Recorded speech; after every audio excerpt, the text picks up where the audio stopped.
Picture this. You walk into a weekend workshop promising Kundalini Awakening for Beginners.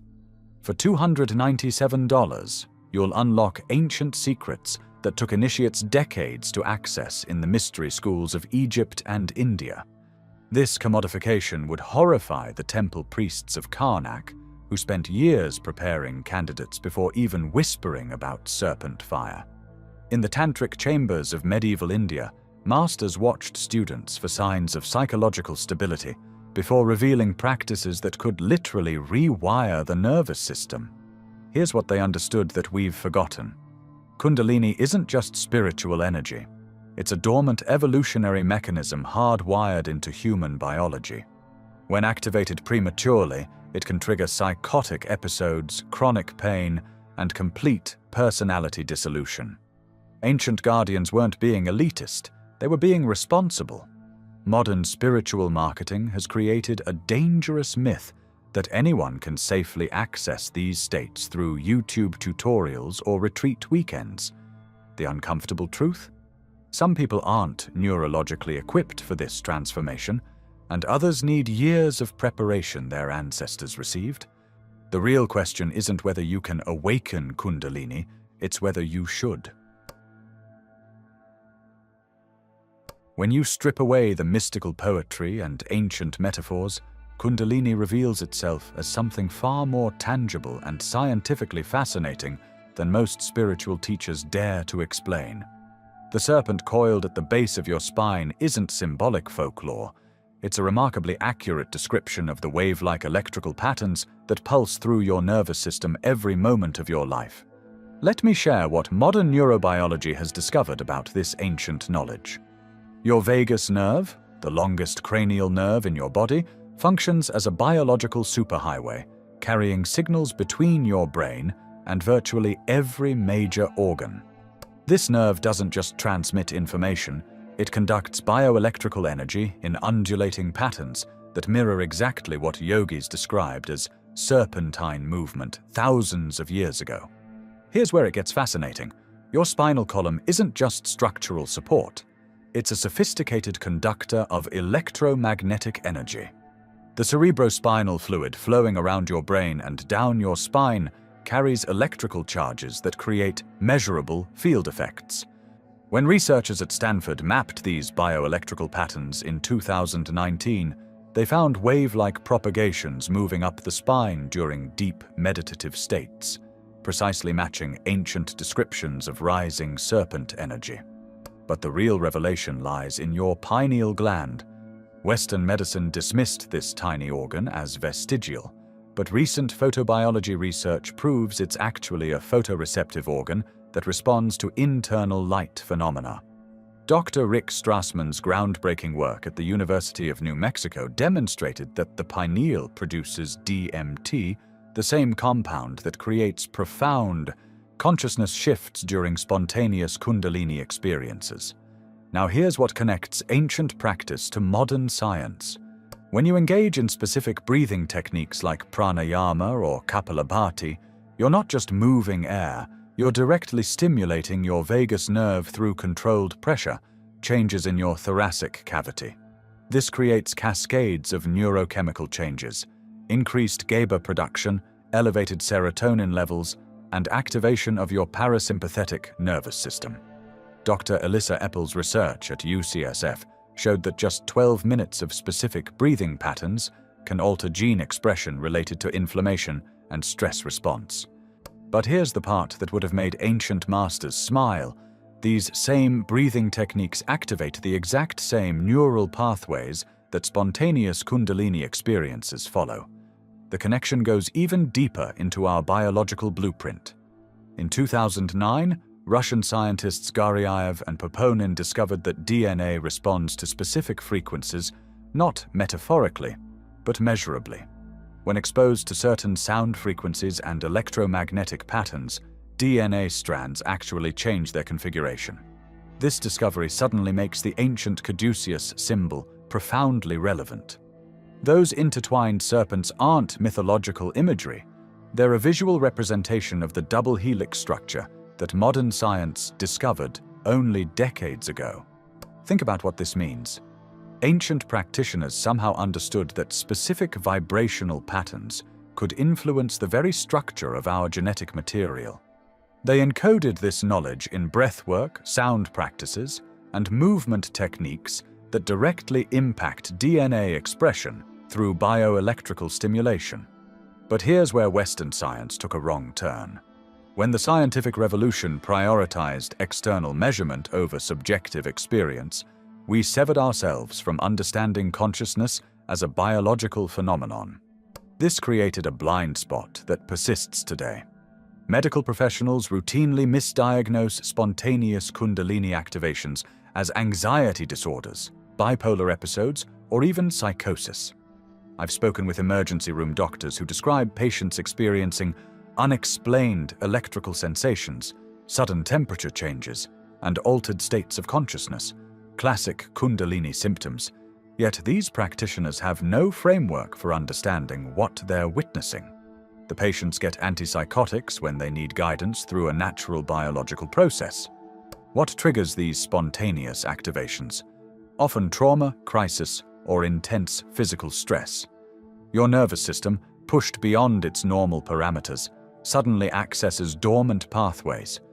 Dr. Bonnie Greenwell's clinical research with over 1,500 individuals experiencing spontaneous Kundalini found that 75% reported activation following major life disruptions.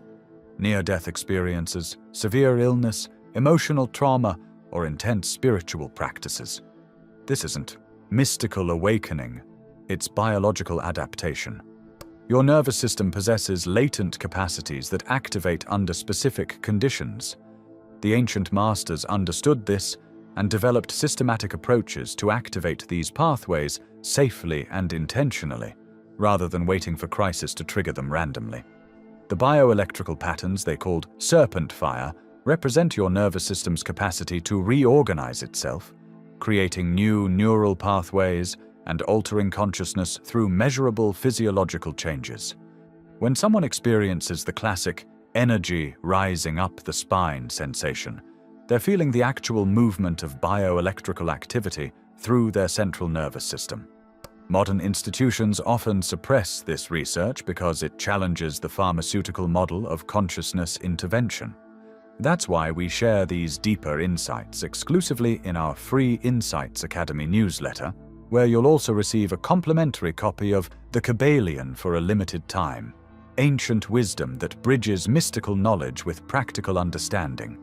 Your DNA carries the blueprint for these experiences, but like any biological system, it requires the right conditions for activation.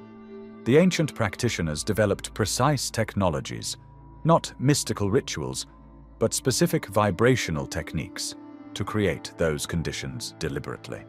Understanding the biological reality behind Kundalini transforms everything. You're not pursuing some ethereal spiritual experience.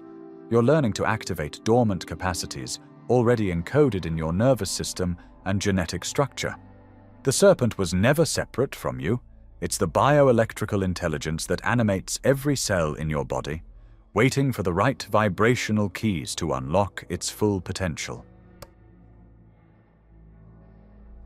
In the beginning was the Word, the breath of Ptah, the primordial Om that shattered the cosmic silence and birthed reality itself. Every ancient civilization knew this fundamental truth. Sound didn't just accompany creation, it was creation. And what modern quantum physics is finally catching up to, the masters of Kundalini understood millennia ago. Specific frequencies can literally rewrite your biology. I spent 3 years studying the acoustic properties of ancient temples, and what I discovered changed everything I thought I knew about consciousness. These weren't places of worship. They were precision-engineered frequency chambers designed to activate the serpent fire within human beings. Take the King's Chamber in the Great Pyramid. When you vocalize inside that space, the granite resonates at exactly 111 Hz. That's not coincidence. That's technology. Dr. Ian Cook's neuroimaging studies at UCLA showed that when human brains are exposed to 111 Hz, something extraordinary happens. The language centers shut down. The analytical mind goes quiet. And the right hemisphere, the seat of intuitive awareness, lights up like a Christmas tree. But here's where it gets really interesting. That same frequency appears in temples across the globe. The Hippodrome in Malta, Newgrange in Ireland, Chavan de Huantar in Peru. These ancient architects were working from the same blueprint, using sound as a surgical tool to alter consciousness. The Russians proved this in 2011 with research that should have made headlines worldwide. Dr. Pyotr Gayajev's team demonstrated that human DNA doesn't just carry genetic information, it acts as an antenna, responding to specific light and sound frequencies. They showed that damaged DNA strands could be repaired using nothing but targeted acoustic waves. Think about that for a moment. Your genetic code can be rewritten with sound.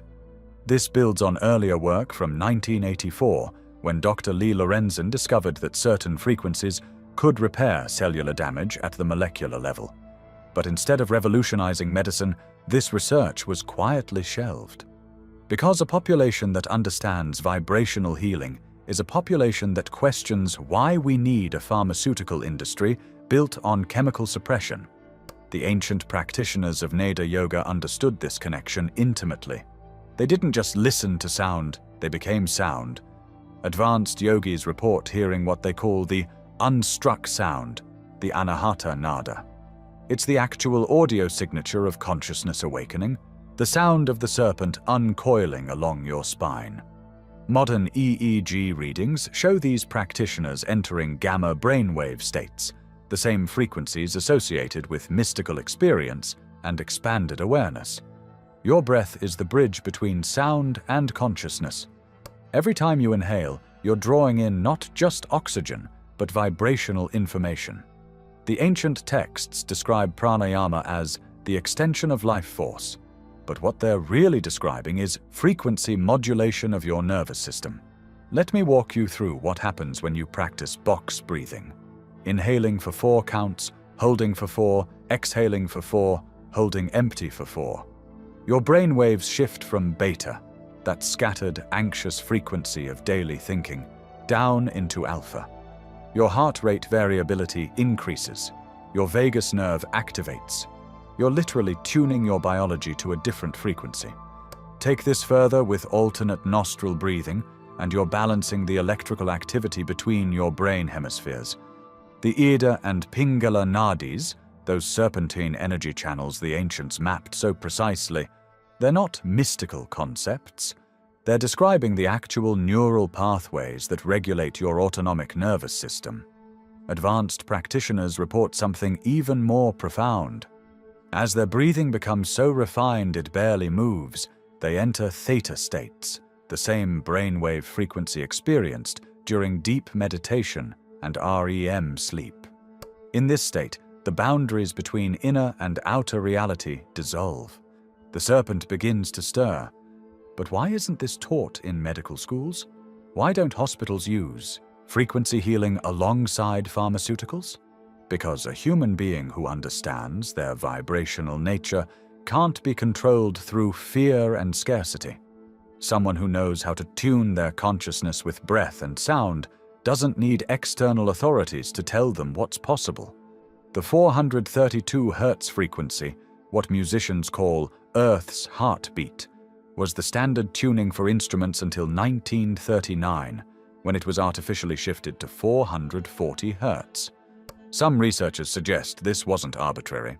The higher frequency creates subtle tension in listeners, a low-level anxiety that makes people more susceptible to external influence. Meanwhile, 432 Hz promotes cellular healing and mental clarity. You can begin working with these principles immediately.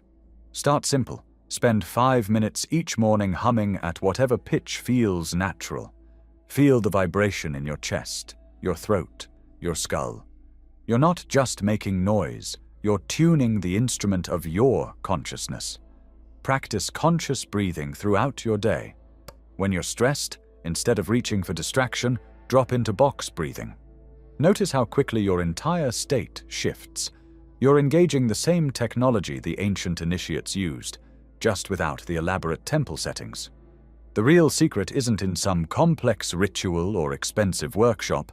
It's in understanding that you are a vibrational being, capable of retuning yourself through the simple act of conscious breath and sound. But approach this work with respect.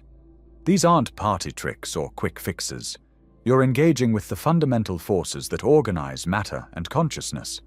The serpent awakens gradually, safely, in response to your genuine dedication to inner transformation. The ancients built their temples as training wheels for this work. But the real temple is your body. The real technology is your breath.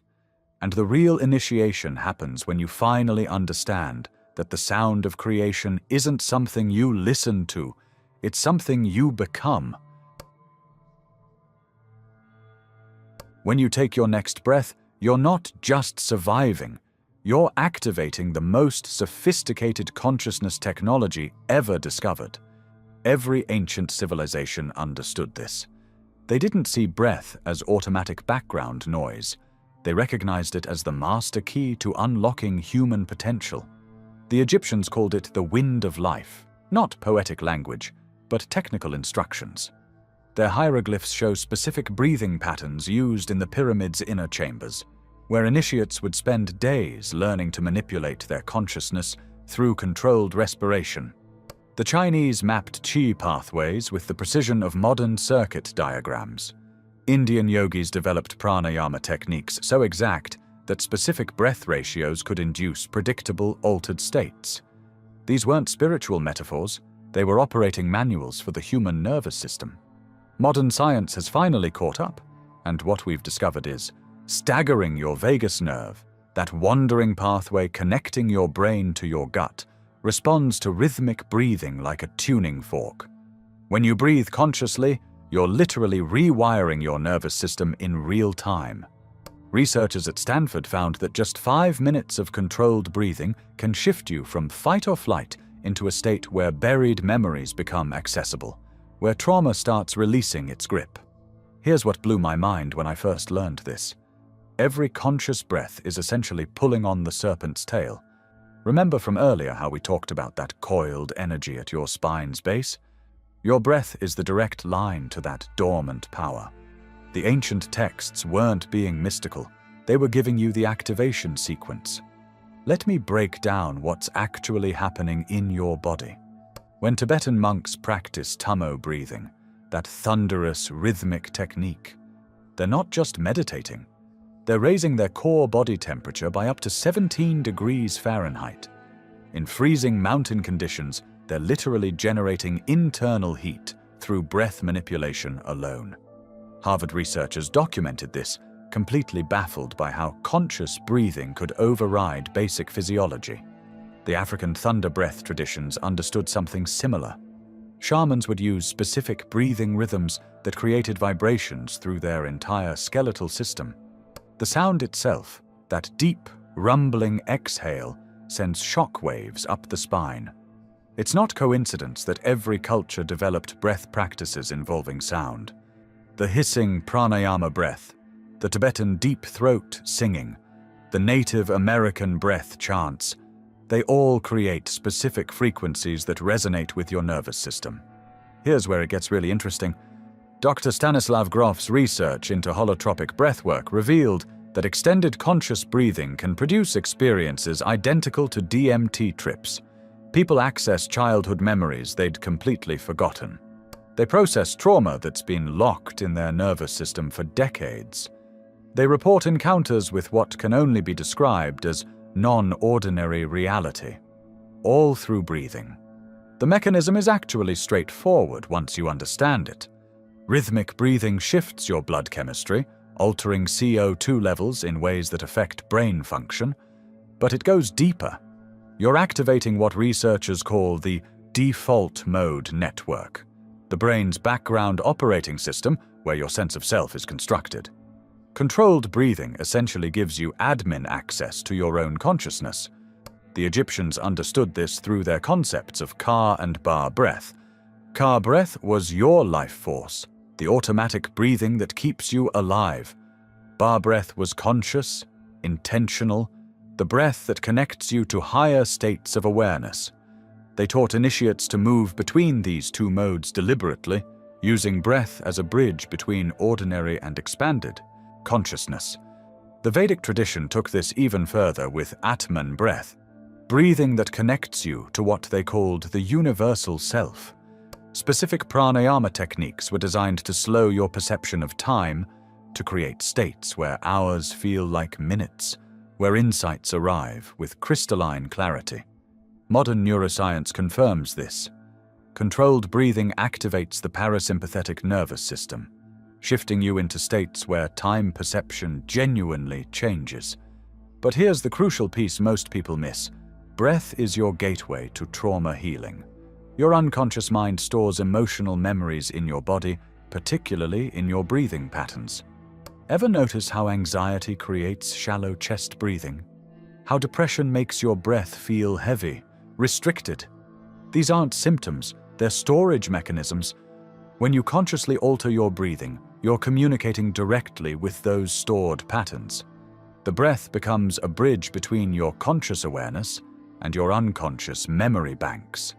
This is why breathwork can trigger emotional releases, why people sometimes cry or shake during breathing exercises. You're literally breathing stored trauma out of your system. If you're ready to explore this yourself, start simple. Try the 4-7-8 pattern. Breathe in for 4 counts, hold for 7, exhale for 8. Do this for just 5 minutes daily. Notice what comes up: memories, sensations, emotions. Your breath is showing you what's ready to be released. The ancient masters knew something we're just rediscovering. Every breath is an opportunity to reprogram your entire system. They understood that consciousness isn't fixed, it's fluid, malleable, accessible through the simple act of breathing with intention. Your lungs aren't just organs for gas exchange, they're the hardware for humanity's most powerful consciousness technology. The serpent energy we discussed earlier, it responds to breath like iron to a magnet. Every conscious inhale is an invitation for that dormant power to stir, to rise, to transform your entire experience of being human. Deep inside your skull, smaller than a grain of rice and shaped like a tiny pine cone, sits what might be the most mysterious organ in your entire body. The ancient Egyptians called it the Eye of Horus. Hindu mystics knew it as the Ajna chakra, the third eye. Jesus himself referred to it as the lamp of the body. If your eye is single, your whole body will be filled with light. They were all talking about your pineal gland. For thousands of years, this little structure has been revered as the seat of the soul, the gateway to higher consciousness, the biological bridge between physical and spiritual realms. The 17th century philosopher René Descartes was so fascinated by its unique position in the brain that he declared it the point where the immaterial soul meets the material body. But here's what's absolutely mind-blowing. Modern neuroscience is finally catching up to what ancient wisdom keepers knew all along. In the 1990s, researchers made a discovery that should have revolutionized our understanding of consciousness. They found that your pineal gland contains photoreceptive cells, the exact same type of light-sensing cells found in your retina. Think about that for a moment. Why would there be cells designed to detect light buried deep inside your brain, completely isolated from external light sources? Unless they weren't meant to perceive outer light at all, but inner light. The geometric perfection of the pineal gland reveals even deeper mysteries.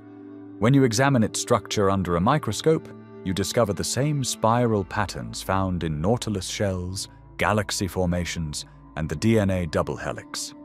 It's the golden ratio made flesh, that same mathematical rhythm that governs everything from flower petals to planetary orbits. And here's the connection that will make your spine tingle. This spiral geometry perfectly mirrors the serpentine path that Kundalini energy takes as it rises through your chakras. But the real breakthrough came when researchers like Dr. Rick Strassman began investigating the pineal gland's role in producing DMT, dimethyltryptamine, often called the spirit molecule. Your brain naturally manufactures this powerful psychoactive compound, particularly during deep meditation, near-death experiences, and moments of profound spiritual awakening. We're talking about the same substance that shamans have used for millennia to journey into otherworldly realms, except your body produces it endogenously. When DMT floods your system, whether from external sources or internal production, something extraordinary happens. People consistently report encounters with geometric patterns of impossible beauty, contact with intelligent beings of pure light, complete dissolution of the ego self, and direct knowing of universal truths. These aren't hallucinations or fantasies. They're so consistent across cultures and individuals that researchers are beginning to suspect we're accessing actual dimensions of reality normally filtered out by our everyday consciousness. This suggests something revolutionary. Mystical experience isn't psychological or imaginary, it's biological. Your brain came pre-equipped with the hardware for transcendent states. The question becomes, why aren't we using it? Ancient civilizations understood what modern neuroscience is just rediscovering, that consciousness can literally reshape brain structures through specific practices. The Egyptians called this neuroalchemy, the transformation of base consciousness into spiritual gold. Their initiation chambers weren't just symbolic spaces. They were precision-engineered acoustic laboratories designed to activate both brain hemispheres simultaneously and stimulate the pineal gland. Take the Great Pyramid's King's Chamber. Recent acoustic analysis reveals it resonates at 110 Hz, a frequency that modern research shows causes the prefrontal cortex to temporarily shut down while activating the limbic system and pineal gland. Initiates lying in that stone sarcophagus would experience exactly what DMT researchers document today: out-of-body experiences, encounters with divine beings, and direct downloads of cosmic knowledge. The same technology appears in sacred sites worldwide. Newgrange in Ireland, Angkor Wat in Cambodia, the Oracle at Delphi, all built with acoustic geometries that amplify specific frequencies known to induce altered states. These weren't primitive peoples building monuments to imaginary gods. They were sophisticated consciousness researchers using sound, architecture, and sacred geometry to systematically activate human potential. When your pineal gland resonates at these precise frequencies, you feel it physically. There's an unmistakable buzzing sensation in the center of your forehead, flashes of inner light behind closed eyelids, waves of bliss cascading through your nervous system. Your breathing deepens automatically, your heart rate synchronizes with the vibration, and suddenly you're accessing states of awareness that our culture insists don't exist. But here's where the story gets darker. Despite the profound implications of pineal gland research, funding for these studies remains mysteriously limited. Major pharmaceutical companies show little interest in investigating our natural capacity for transcendent states. Government agencies that spend billions on consciousness-altering drugs for military applications somehow overlook the most powerful consciousness-altering organ in the human body. The reason is simple. Awakened individuals become ungovernable. When you've directly experienced the interconnectedness of all life, when you've touched the source of creation itself, when you know beyond doubt that consciousness is primary and matter is secondary, you can't be controlled through fear, scarcity, or artificial divisions. You become dangerous to systems that depend on unconscious compliance. This is why protecting and activating your pineal gland becomes an act of spiritual rebellion. The good news is that despite decades of calcification from fluoride, processed foods, and artificial light exposure, your third eye can be reawakened.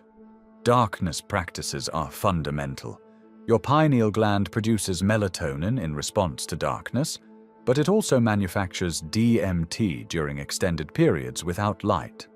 Spend time in complete darkness, not just dim lighting, but total absence of photons.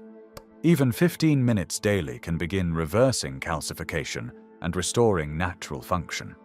Specific sound frequencies directly stimulate pineal activation. The Schumann resonance at 7.83 Hz, Tibetan singing bowls tuned to 528 Hz, and binaural beats in the theta range all cause measurable changes in pineal gland activity. Ancient mantras like OM weren't arbitrary sounds, they're precise vibrational keys to unlock your brain's hidden temple. The breath techniques we explored earlier become even more powerful when you understand their effect on the pineal gland. Alternate nostril breathing, retention practices, and rhythmic patterns all influence cerebrospinal fluid flow around this crucial structure. Your breath literally bathes your third eye in the nutrients it needs to function optimally. What you're discovering isn't New Age fantasy, it's cutting-edge neuroscience confirming ancient wisdom. Your pineal gland represents the biological basis for humanity's highest potentials, the physical anchor for experiences that transcend physical reality. Understanding its true function changes everything about how you approach spiritual practice, consciousness development, and your own unlimited nature. The temple of light has always been within you. The question is, are you ready to turn on the lamp? Let me tell you something that might shatter everything you've been told about spiritual awakening. The meditation apps, the weekend workshops, the Instagram gurus selling you gentle transformation, they've painted a picture of Kundalini awakening that's about as accurate as a Disney movie is to real life. When this ancient fire truly ignites, it doesn't arrive with soft music and incense. It comes like lightning striking a tree, sudden, violent, and completely restructuring everything it touches. Because here's what nobody wants to admit. Kundalini wasn't designed to make you feel better. It was designed to destroy who you think you are. I learned this the hard way when I met Sarah, a software engineer who'd been meditating peacefully for years. One Tuesday morning, she woke up feeling like electricity was coursing through her spine. Not metaphorically, literally. Every nerve ending felt like it was on fire. Her skull burned from the inside. The pressure behind her third eye was so intense she couldn't look at light without excruciating pain. Within weeks, her entire reality collapsed. She couldn't sleep, not because of anxiety, but because her nervous system was running at frequencies her body had never experienced. She'd break down crying in grocery stores for no apparent reason, then receive profound spiritual insights while washing dishes. Her doctor prescribed antidepressants. Her therapist suggested she was having a breakdown. But Sarah wasn't broken. She was upgrading. See, when we talked about the pineal gland being your brain's hidden temple, I mentioned how this tiny organ produces DMT and responds to electromagnetic frequencies. What I didn't tell you is what happens when years of breathwork and meditation suddenly activate this dormant system without proper preparation. It's like plugging a 220-volt appliance into a 110-volt outlet. Something's going to blow. The ancient texts describe Kundalini as a serpent of fire that rises through the chakras, but they rarely mention what that actually feels like in a human nervous system. Imagine every trauma you've ever suppressed suddenly demanding attention. Every false belief you've built your identity around crumbling simultaneously. Every emotion you've buried erupting like a volcano. This isn't spiritual failure, it's spiritual success happening too fast. Modern medicine has no framework for this. When someone walks into an emergency room describing electrical sensations in their spine, pressure in their head, and the feeling that reality is dissolving, they get diagnosed with anxiety disorders, panic attacks, or worse, psychosis. The psychiatric manual doesn't have a category for consciousness expanding beyond its container. But here's what's really happening. Your nervous system is rewiring itself to carry higher frequencies of awareness. Those electrical surges? That's your spine becoming a conductor for energies it was never trained to handle. The burning in your skull? That's dormant neural pathways activating. The emotional breakdowns? That's decades of suppressed material finally getting processed.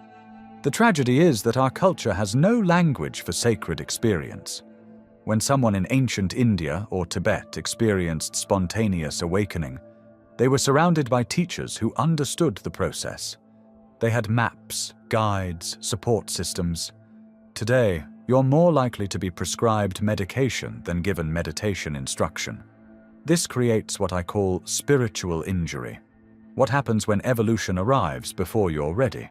Your consciousness expands, but your nervous system can't handle it. You receive profound insights about the nature of reality, but you can barely function at your day job. You feel connected to universal love, but you're too hypersensitive to leave your house. The symptoms are real and devastating. Chronic fatigue that no amount of sleep fixes, insomnia that isn't about racing thoughts but about energy moving through your system all night, panic attacks that have no psychological trigger, just pure nervous system overload. Light becomes painful. Sound becomes overwhelming. You might have spiritual experiences that feel more real than ordinary reality, then struggle to buy groceries without having an anxiety attack. This is why those ancient traditions required years of preparation. Students spent decades learning to fast without weakness, sit in silence without distraction, control their breath like concert pianists control their fingers. They purified their bodies with specific foods, their minds with specific practices, their energy systems with specific geometric meditations. Compare that to modern spiritual consumerism, where we want enlightenment delivered like a pizza, fast, convenient, and exactly how we ordered it. We do a weekend ayahuasca retreat, or take a Kundalini yoga class and expect transformation without disruption. But consciousness doesn't work that way. The most dangerous moment in spontaneous awakening is when your shadow material surfaces. All those traumas you've been avoiding, that rage you've been suppressing, that grief you've been postponing, they don't just disappear when you become more aware. They demand integration. And if you try to spiritual bypass your way around them with positive thinking and light and love platitudes, they'll drag you down into what mystics call the dark night of the soul. So what do you do if this lightning has already struck? First, understand that the pain isn't punishment, it's capacity expanding. Your system is literally upgrading its hardware to run more sophisticated software. Ground yourself through your body, not your mind. Somatic breathwork helps regulate an overcharged nervous system. Slow, deep breathing that activates your vagus nerve. Tonic herbs like ashwagandha and holy basil support adrenals that are working overtime. Gentle movement like tai chi or slow yoga helps energy circulate instead of getting stuck. Get yourself into natural electromagnetic fields regularly. Walk barefoot on earth, swim in natural bodies of water, sit against trees. Your nervous system is recalibrating, and nature provides the most stable frequencies for that process. Chanting isn't just spiritual practice, it's nervous system medicine. The vibrations literally tune your vagus nerve, helping you process the intense energies moving through your system. Most importantly, find others who understand this path. The isolation of spontaneous awakening can be more damaging than the symptoms themselves. When everyone around you thinks you're having a breakdown and you're actually having a breakthrough, you need witnesses who can hold space for your transformation. If you're experiencing spontaneous awakening, know that you're not alone and you're not broken. You're evolving, just faster than your system was prepared for. The goal isn't to stop the process, it's to learn how to surf the lightning instead of being electrocuted by it. Here's the thing nobody tells you about Kundalini awakening. It doesn't just illuminate your divine nature. It drags everything you've buried, denied, and pushed into the shadows directly into the spotlight. And this isn't some unfortunate side effect, it's absolutely essential to the process. Think about it this way. You've spent decades carefully constructing a version of yourself that's acceptable to the world. The good child, the responsible adult, the spiritual seeker. But underneath that carefully maintained surface lies everything you've rejected about yourself. The rage you were taught was unacceptable. The grief you never had permission to feel. The parts of your personality that didn't fit your family's expectations. When that serpent energy begins rising through your system, it's like turning on a floodlight in a basement you haven't visited in years. Suddenly, you're face to face with aspects of yourself you thought you'd successfully buried. The psychological mechanism here is straightforward. Higher consciousness operates like a truth detector. It can't coexist with self-deception, denial, or fragmentation. Everything that isn't authentic gets exposed. I've watched countless people reach this stage and literally run back to their old lives.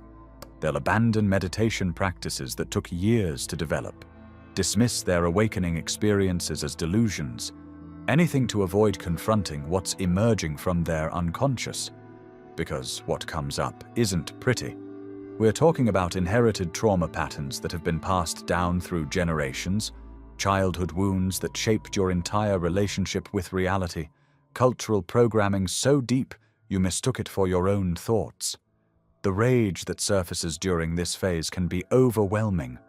Not just personal anger, but ancestral fury, the unexpressed outrage of grandmothers who couldn't speak their truth, the suppressed rebellion of parents who sacrificed their dreams for survival. This energy has been locked in your nervous system, and now it's demanding acknowledgement and release. Then there's the grief. Layers upon layers of losses you never properly mourned. The death of childhood innocence, the dreams you abandoned to fit in, relationships where you betrayed yourself to avoid conflict. This isn't just sadness.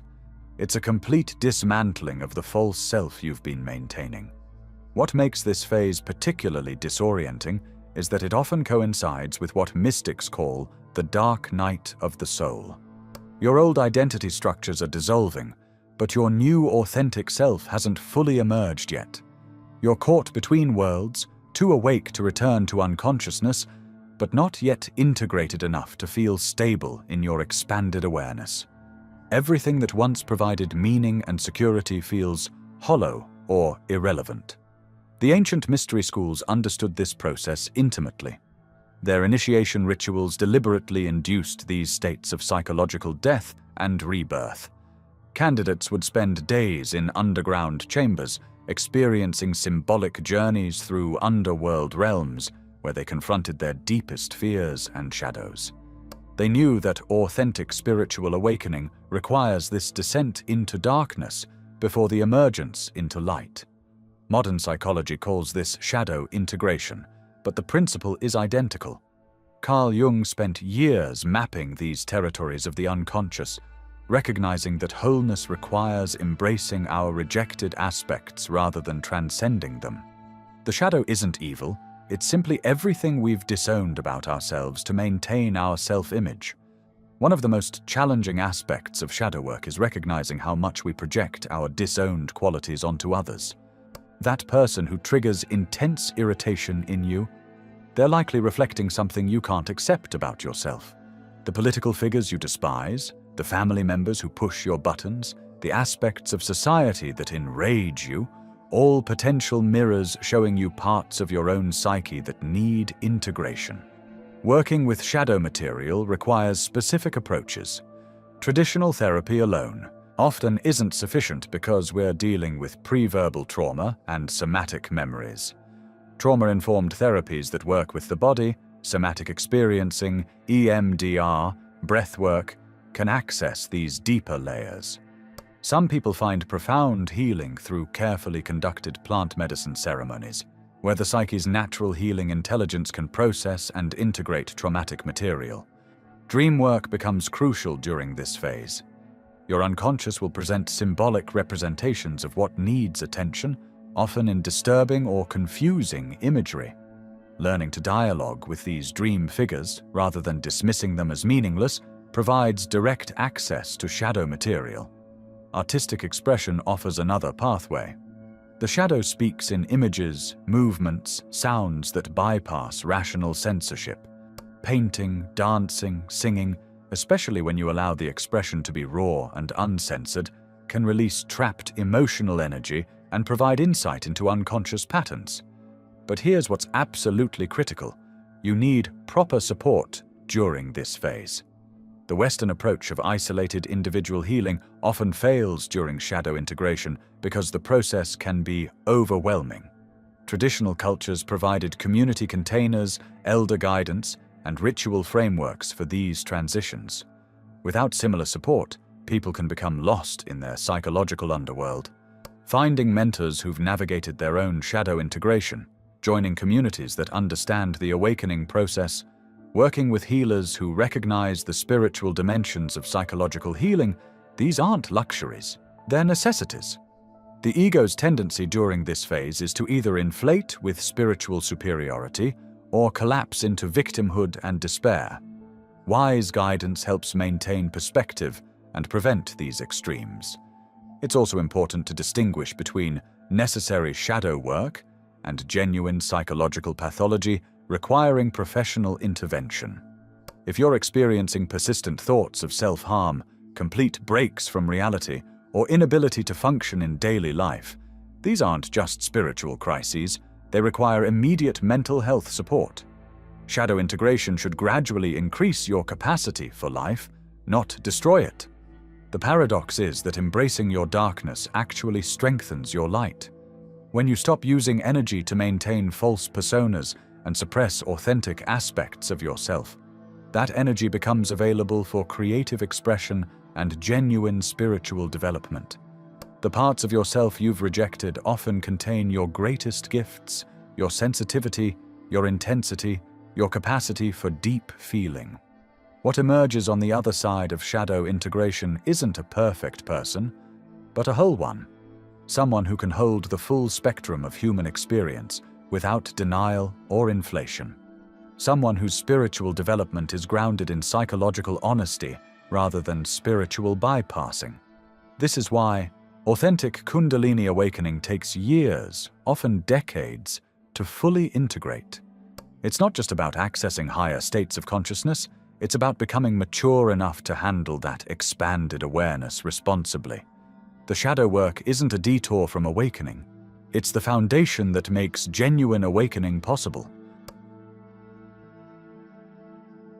The story they don't want you to know begins in the great libraries of antiquity, where scrolls contained precise instructions for activating human consciousness. When European colonizers first encountered the sophisticated spiritual technologies of Africa and Egypt, they faced a problem.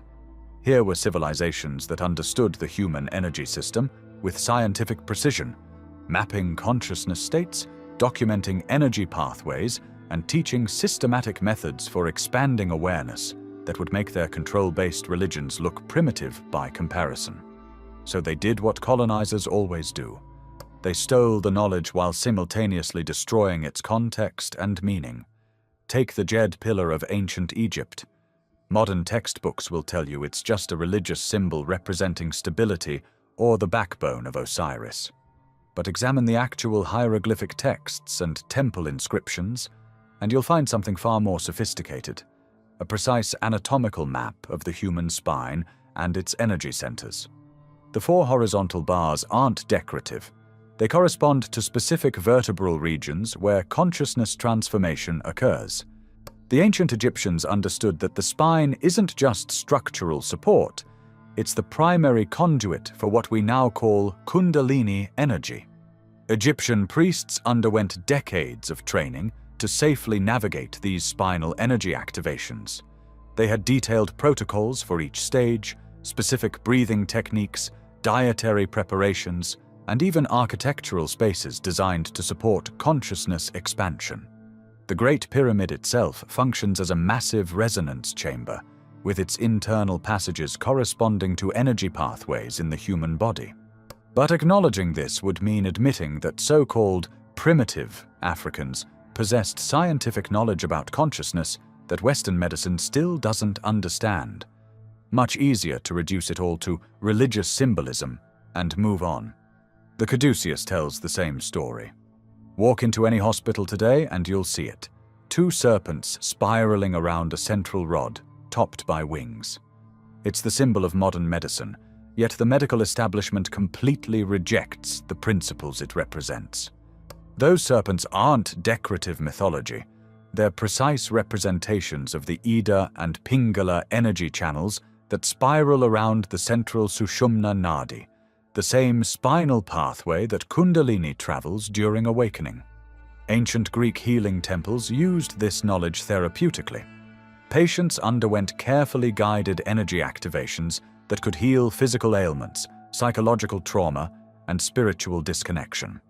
The serpent wasn't a symbol of medicine, it was a map of the medicine that lives within your own nervous system. The systematic destruction of this knowledge required more than just cultural suppression. It required burning libraries. The Library of Alexandria contained hundreds of thousands of texts documenting consciousness technologies from across the ancient world.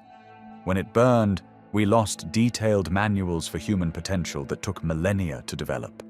This wasn't accidental destruction during warfare. Historical evidence suggests it was a deliberate campaign to eliminate knowledge that threatened emerging power structures. The same pattern played out globally. Spanish conquistadors didn't just steal gold from the Americas, they burned entire libraries of Mayan and Aztec texts that contained sophisticated understanding of plant medicines, energy work, and consciousness expansion. British colonizers in India systematically destroyed tantric texts and outlawed traditional healing practices, forcing ancient knowledge systems underground. But some knowledge survived. Mystery schools went into hiding, preserving fragments of the original teachings through secret societies and esoteric orders. The Freemasons, Rosicrucians, and various Hermetic traditions became repositories for suppressed wisdom about human consciousness. They had to operate in secret because organized religion had made direct spiritual experience heretical. Think about what organized religion actually replaced. Instead of teaching you to access divine consciousness within your own being, it installed external authorities as intermediaries. Instead of developing your innate capacity for transcendent states, it offered rituals and beliefs that kept you dependent on institutional structures. The early Christian mystics who practiced direct consciousness activation, the Gnostics, the Desert Fathers, were systematically eliminated or forced into hiding. This suppression intensified with the development of modern education systems. The Prussian model that became the template for Western schooling wasn't designed to create awakened individuals, it was explicitly created to produce compliant workers and soldiers. Sit in rows, don't question authority, memorize information without understanding deeper principles, and above all, never learn about your own consciousness or potential for expanded awareness. Modern curriculum deliberately omits any teaching about energy, meditation, breathing techniques, or consciousness development. Students learn about every organ system except the one that could free them, their own nervous system's capacity for transcendent states. They're taught that consciousness is just a byproduct of brain chemistry, not a fundamental force they can learn to direct and expand. The pharmaceutical industry has massive financial incentives to maintain this ignorance. A population that discovers its innate healing capacities doesn't need as many external interventions. The same nervous system that can generate Kundalini awakening can also activate profound self-healing responses. But researching these capabilities threatens entire economic models built on dependency. This is why psychedelic research was shut down in the 1960s, just as it was revealing revolutionary insights about consciousness and healing. Scientists like Stanislav Grof were mapping non-ordinary states of consciousness with the same precision that ancient mystery schools once used. They were rediscovering that human awareness could access healing wisdom, expanded perception, and transcendent states without external authorities or institutions. The suppression continues today through ridicule and marginalization. Breathing techniques that can alter consciousness are dismissed as woo-woo. Meditation practices that activate energy centers are relegated to stress management. Frequency healing that was once temple science is now considered pseudoscience, despite growing research validating its effectiveness. But the knowledge is returning. Researchers like Dr. Rick Strassman are documenting the DMT-producing capacity of the human brain. Neuroscientists are mapping the same energy centers that yogis described thousands of years ago. Trauma therapists are rediscovering that healing happens through the nervous system, not just the mind. The suppression was never complete because the knowledge lives within your own biology. Every human being carries the same consciousness-expanding potential that terrified colonizers and threatens control systems. Your spine contains the same energy pathways that Egyptian priests mapped. Your nervous system has the same healing capacities that mystery schools once taught. The question isn't whether this knowledge exists, it's whether you'll reclaim your birthright to access it. Because understanding why it was hidden is the first step toward recovering what was always yours. The ancient texts weren't speaking metaphorically when they described the serpent's return. They were documenting a biological reality that modern science is only beginning to understand. The solar serpent isn't mythology, it's evolutionary design. This is consciousness fully embodied in human biology, and we're witnessing its collective awakening right now. Look at how every ancient civilization recognized this same pattern. Egypt's Uraeus cobra wasn't just royal decoration. It represented the divine sovereignty that emerges when the serpent energy rises to the crown. The pharaohs understood that true leadership comes from this inner awakening, not from external power structures. India's Kundalini teachings mapped the exact same process as spiritual evolution through the chakra system. The Maya knew Quetzalcoatl as the feathered serpent bringing knowledge, earth wisdom rising to meet cosmic consciousness. Even the Dogon people of Mali spoke of serpent beings from the stars, recognizing that this awakening connects us to something far greater than our individual selves. What's fascinating is how modern biology confirms what the ancients knew intuitively.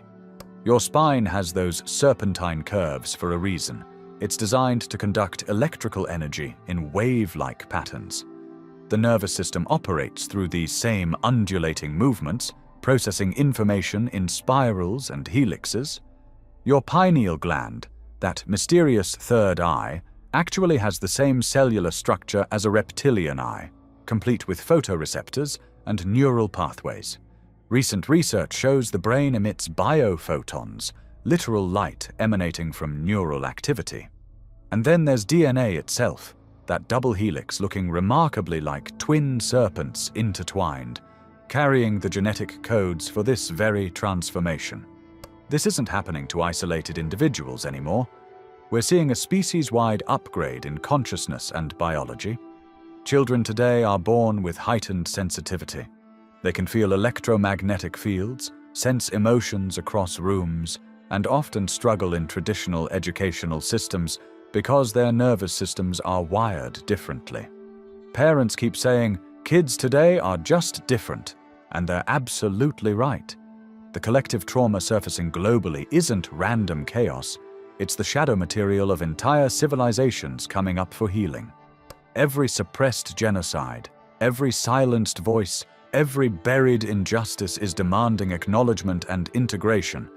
This is happening because enough people are awakening to hold space for this level of healing. The old systems literally cannot contain the frequencies being generated by awakened human beings. Notice how ancient healing modalities are resurging everywhere.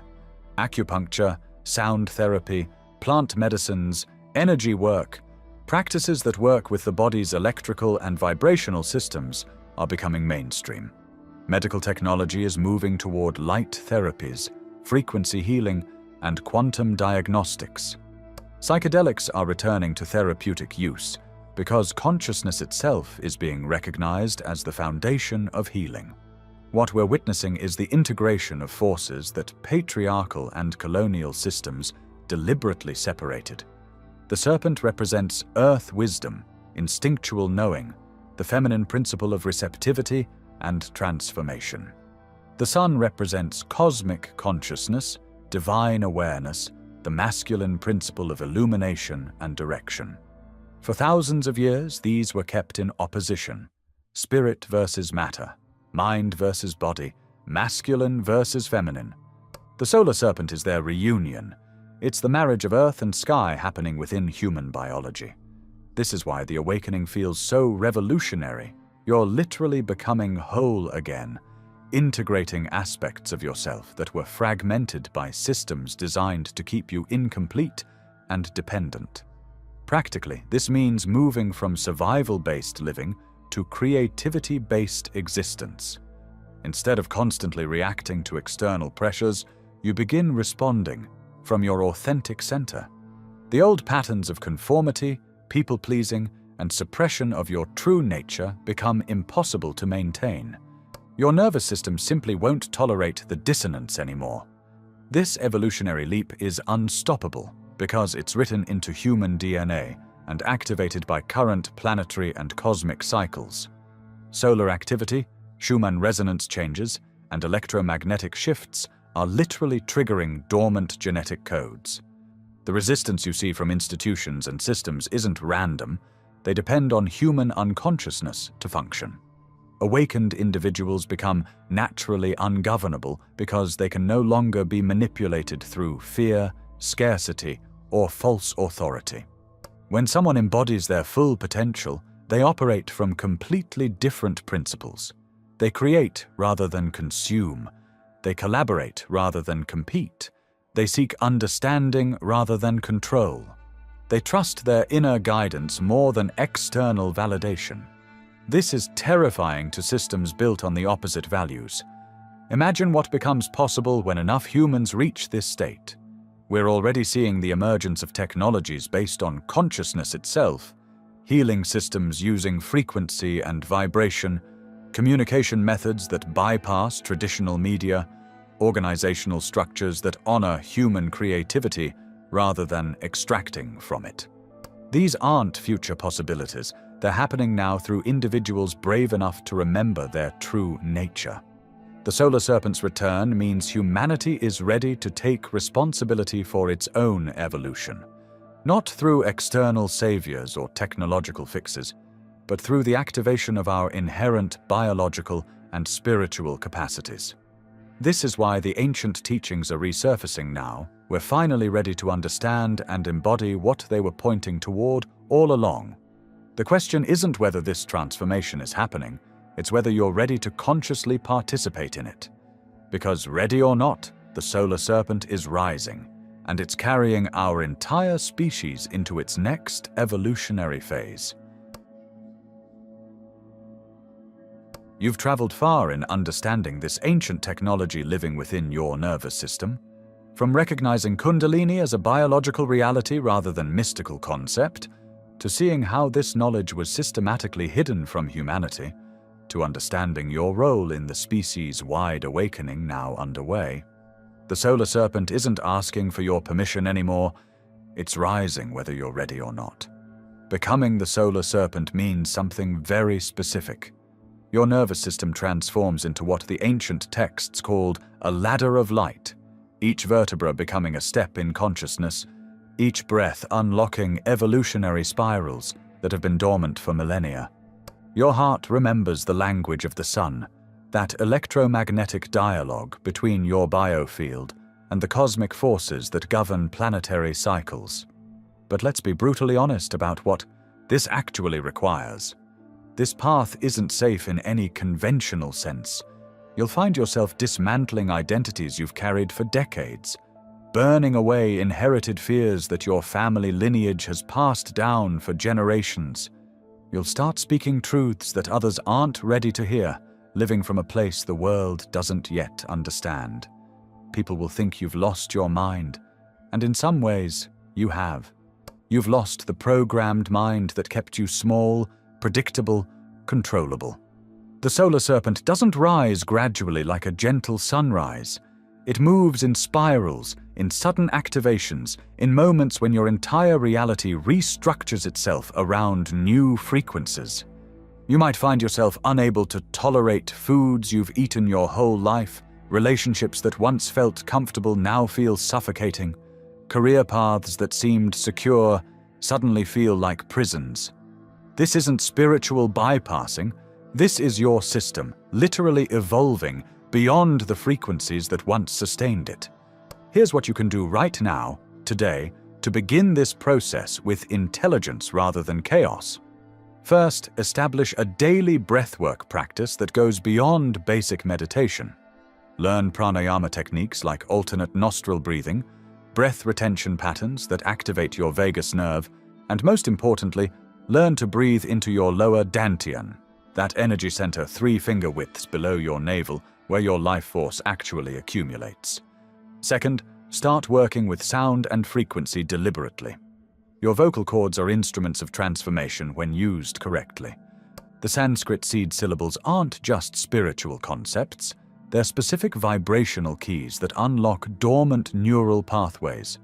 Start with simple toning, humming during your exhale, letting your voice find frequencies that create resonance in your chest cavity, your skull, your entire skeletal structure. Create sacred space for this inner work. But understand that sacred doesn't mean separate from life. Your kitchen can become a temple when you prepare food with conscious intention. Your bedroom becomes sacred when you use it for dream work and conscious rest rather than mindless scrolling. Sacred space is about bringing reverence to the ordinary, not escaping into some ethereal realm. Find others walking this path, but be discerning. The spiritual marketplace is flooded with people selling awakening like a commodity, promising shortcuts to states that require genuine inner work. Real community forms around shared commitment to truth, not shared beliefs or trendy practices. Look for people doing the actual work, studying, practicing, integrating these teachings into how they live, not just how they talk. Study the suppressed knowledge that's being revealed now. The ancient texts are being retranslated by scholars who understand both the original languages and the biological processes they describe. The Yoga Sutras, the Vigyan Bhairav Tantra, the Tibetan texts on inner fire, these aren't religious scriptures. They're instruction manuals for human consciousness technologies. But approach this with respect, not spiritual materialism. These are powerful technologies that can destabilize an unprepared nervous system. Start slowly, build gradually, listen to your body's intelligence. The goal isn't to have dramatic experiences you can post about on social media.